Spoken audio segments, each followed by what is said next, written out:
मित्रों, मैं हूं डॉक्टर प्रशांत और पिछले वीडियो में हमने बात किया था एवास्कुलर नेक्रोसिस यानी कि एवीएन ऑफ हिप जॉइंट के कारण और लक्षण के बारे में।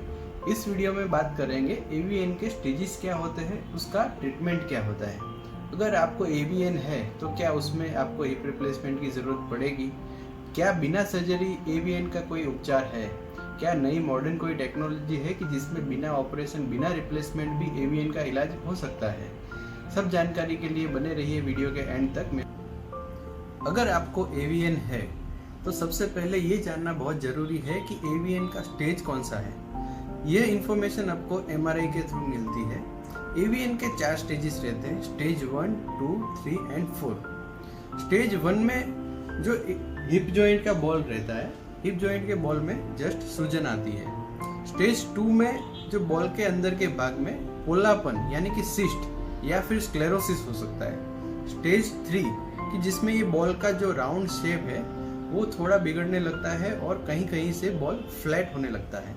और स्टेज 4 यानी कि आखिरी स्टेज जिसमें कि बॉल पूरी तरह से बिगड़ जाता है और उसकी वजह से हिप जॉइंट भी घिस जाता है यानी कि आर्थराइटिस हो जाता है।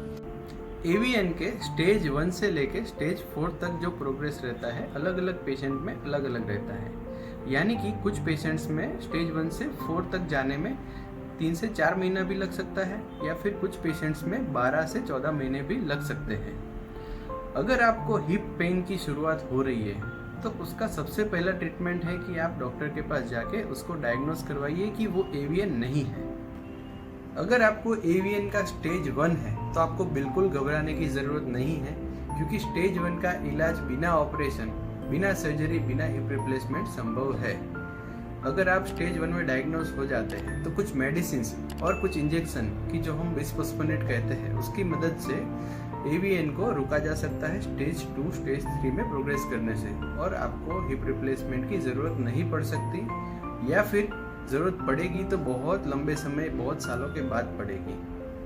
दूसरा स्टेज यानी कि stage of cyst and sclerosis, जिसमें हम बिस्फोस्फोनेट के इंजेक्शंस और एक सर्जरी छोटी सी रहती है कि जिसको कोर डिकम्प्रेशन कहते हैं, उसकी मदद से कि जो एवीएन का बिगड़ा हुआ भाग है, जहाँ पे सिस्ट है, जहाँ पे स्क्लेरोसिस है, उसको निकाल कर उसमें स्टेम सेल थेरापी यानी कि स्टेम सेल्स के इंजेक्शंस देते हैं। उसकी वजह से जो बॉन्ड बिगड़ा हुआ है वो हील हो जाता है और स्टेज रुक जाता है या फिर उसका प्रोग्रेस बहुत ही स्लो हो जाता है। अगर आपका एवीएन स्टेज 3 में आ चुका है तो stem cell therapy, core decompression या फिर इंजेक्शंस इतना इफेक्टिवली काम नहीं करता। वैसे पेशेंट्स में हिप रिप्लेसमेंट की ज़रूरत पड़ती है, लेकिन ये सब थेरापी इंजेक्शंस की वजह से स्टेज 3 का प्रोग्रेस स्लो कर सकते हैं और हिप रिप्लेसमेंट को डिले कर सकते हैं।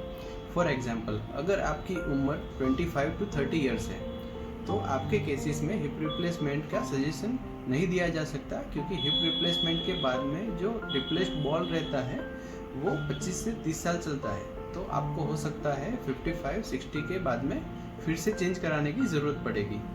इसीलिए स्टेज 3 में injections and core decompression therapy के बाद में स्टेज 3 को डिले करके जितना हो सके उतना surgery, hip replacement surgery delay करना चाहिए।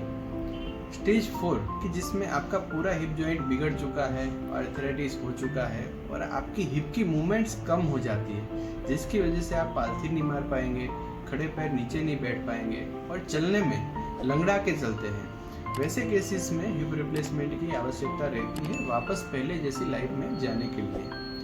दोस्तों, ये सब इन्फॉर्मेशन का फ़ायदा ये है कि अगर आपको हिप पेन है तो तुरंत से तुरंत डॉक्टर को दिखाइए।